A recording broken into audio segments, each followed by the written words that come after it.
Okay. सो आज जो हम स्टार्ट कर रहे हैं वो है 4 नंबर का प्लैनेट, जिसके पॉजिटिव नेगेटिव कीवर्ड्स हम देखने वाले हैं। तो क्या है 4 नंबर? एक, 4 नंबर की अपनी एक वैल्यू होती है, उसके कीवर्ड्स हमने देख लिए। दूसरा, उसके साथ कौन सा प्लैनेट एसोसिएट होता है। ये 4 नंबर है, छाया ग्रह को बिलोंग करता है, जैसे कि राहु। ठीक है। अब ये राहु है कौन? इसके पीछे एक अच्छी स्टोरी है, जो कि समुद्र मंथन के टाइम पे जो अमृत कलश आया था, मोहिनी अवतार के टाइम पर, जो नारायण जी है, उन्होंने मोहिनी अवतार लिया था। अमृत जो है वो देवों को दिया और दानवों को विष, सॉरी, इट्स आम्ल यानी कि अल्कोहल। ठीक है। सो इसके बाद क्या हुआ? दैत्यों में से एक दैत्य जो देवों की कैटेगरी में आके बैठ गया। ठीक है, उसने अवतार अपना चेंज कर लिया, अपना रूप चेंज कर लिया, और वो आके बैठ गया। तो जब ये पता चला तब तक उसने अमृत पी लिया था। तो वो फिर विष्णु जी ने जो सुदर्शन चक्र से उनका गला काट दिया, तो उनका सर अलग हो गया, धड़ अलग हो गया। ठीक है। तो जो सर है वो है राहु। ठीक है। अब ये प्लैनेट कौन सा है, राहु प्लैनेट कैसे आया, कैसे बना, ये सारी चीजें पता चल गई। ये कौन था? इसका एक सिंगल लाइन क्या है? संगति आपको बदलाव देती है। भले आप देव हो या दानव, उससे कोई मैटर नहीं करता। आप जिनके साथ है, जिनकी कैटेगरी में है, जो आप, मतलब आपका बर्थ कहीं पे भी हुआ हो, आप कौन से स्किल्स को अडॉप्ट करते हो, उससे आप बनते हो। ठीक है। ये लाइन हमेशा याद रखना है। आपकी बिलोंगिंग्स कुछ भी हो, वैसे राहु है। तो अब राहु ने संगत किसकी अपना ली? देवों की। अब राहु है क्या? एक तो महत्वाकांक्षी है, कि एम्बिशियस, उसको जो चाहिए वो हासिल करता ही है। उसको बदलाव पसंद है, परिवर्तन पसंद है, रहस्यमय चीजों को खोजना पसंद है। जितनी भी, कोई कितनी भी कठिनाइयां क्यों ना हो, उस कठिनाइयों को सामना करने की हिम्मत उसके अंदर रहती है। दूर की सोच रखता है कि आगे चल के क्या हो सकता है। उसके परमुटेशंस कॉम्बिनेशंस जो होते हैं, वो सारे चीजों के बारे में सोचता है। बिल्कुल भी फेयरलेस होता है, किसी से नहीं डरता, जो होगा देखा जाएगा, इस भावना से वो सारी चीजें करता है। वो वो जो भी पाना चाहता है, उसके लिए उसकी जो ऊर्जा है, इंटेंसिटी है, वो बहुत ही तीव्र रहती है। एक स्ट्रेटेजिकल सोच होती है कि जो भी सिचुएशन है, अगर अच्छी बुरी जैसे भी हो, उसमें मैं कैसे सेफ हूं, मेरे बारे में क्या, मतलब थोड़ा सा खुदगर्ज होता है ये अपने लिए सोचता है। ठीक है। एक बदलाव की तरफ ये हमेशा झुका रहता है। ये तो सारे हमने देख लिए पॉजिटिव कीवर्ड्स, कि राहु किस तरीके से पॉजिटिव है। बट ये नेगेटिव भी है। कैसे नेगेटिव है? चलिए देखते हैं। ये भ्रम पैदा करता है, क्योंकि ये परम्यूटेशन कॉम्बिनेशंस इतने बना लेता है कि ये उस इल्यूजन के अंदर कभी कभी खुद भी फंस जाता है। ओवर ऑब्सेशन होता है इसको, क्योंकि जो भी पाना है, अगर अगर थोड़ा सा सोचना है। अगर आप मोर है, ठीक है, पिकॉक, और एक कौवा है, तो कौवा मोर नहीं बन सकता। समझने की बात है, आपको जो हासिल करना है, और आप हो क्या, आप उसका नेचर चेंज नहीं कर सकते हो। आप उस लेवल तक जा सकते हो। ठीक है।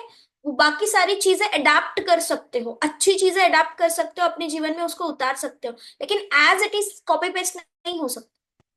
तो ये चीज समझना जरूरी है। तो राहु का नेगेटिव पॉइंट क्या है? कि उसको जिस तरीके से चाहिए उसी तरीके से चाहिए। ठीक है। उसके हाथ में कंट्रोल चाहिए।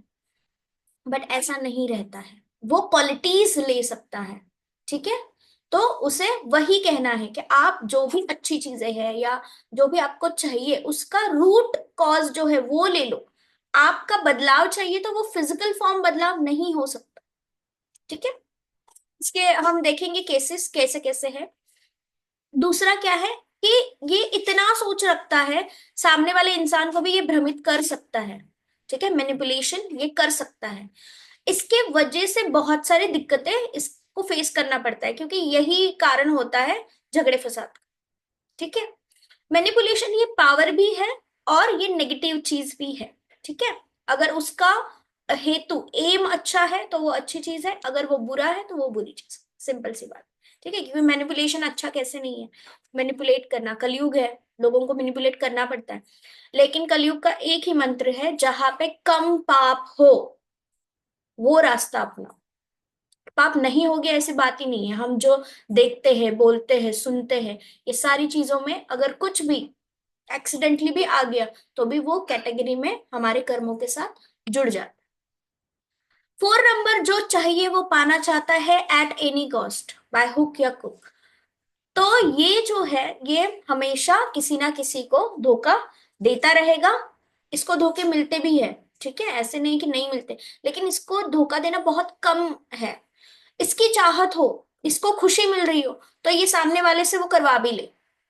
ठीक है, तो इस तरीके का होता है ये, अपने मन की, अपनी बारे में सोचने वाला, अपने आप को खुश रखने वाला होता है।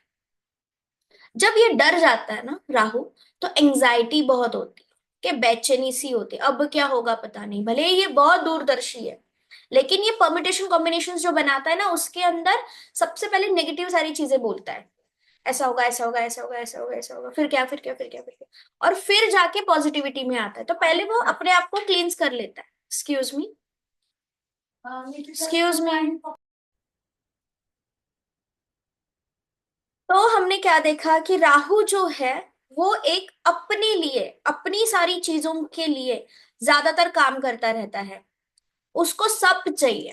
ठीक है, तो ये सारी चीजें उसकी नेगेटिव कैटेगरी में आ जाती है। एक लालच पैदा होता है उसके मन में कि जितना है उसमें खुश नहीं रहना है, और चाहिए, और चाहिए, और चाहिए। ये चीज अच्छी भी है, और चाहिए, लेकिन उसका एम और उसका जो वी कैन से स्ट्रेटेजी वो अच्छी होनी चाहिए, तब ये चीज अच्छी है, नहीं तो ये नेगेटिव बन जाता है।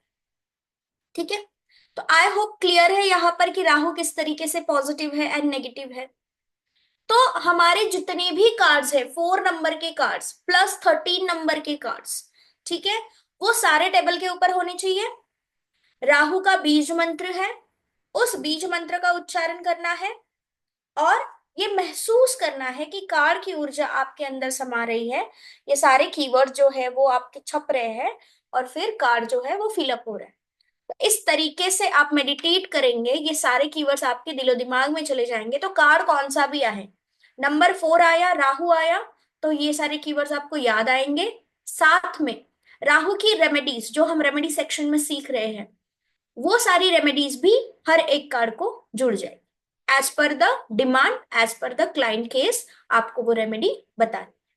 ठीक है, आई होप 4 नंबर क्लियर है यहाँ पर। डन। चलिए, अब हम नेक्स्ट देखते हैं 5th नंबर जो है मर्क्यूरी, बुध का। वो कैसे पॉजिटिव और नेगेटिव है।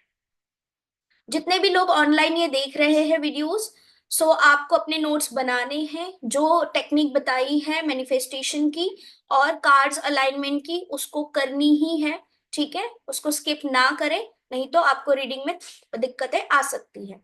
सो ये जो टेक्निक है, जिस तरीके से स्टेप बाय स्टेप जाइए, कार्ड को चार्ज करिए प्लैनेट के साथ, और फिर आप रीडिंग स्टार्ट कर सकते हैं। चलिए, कमेंट करिए कि आपने वो किया है या नहीं। अब मिलते हैं 5th नंबर में।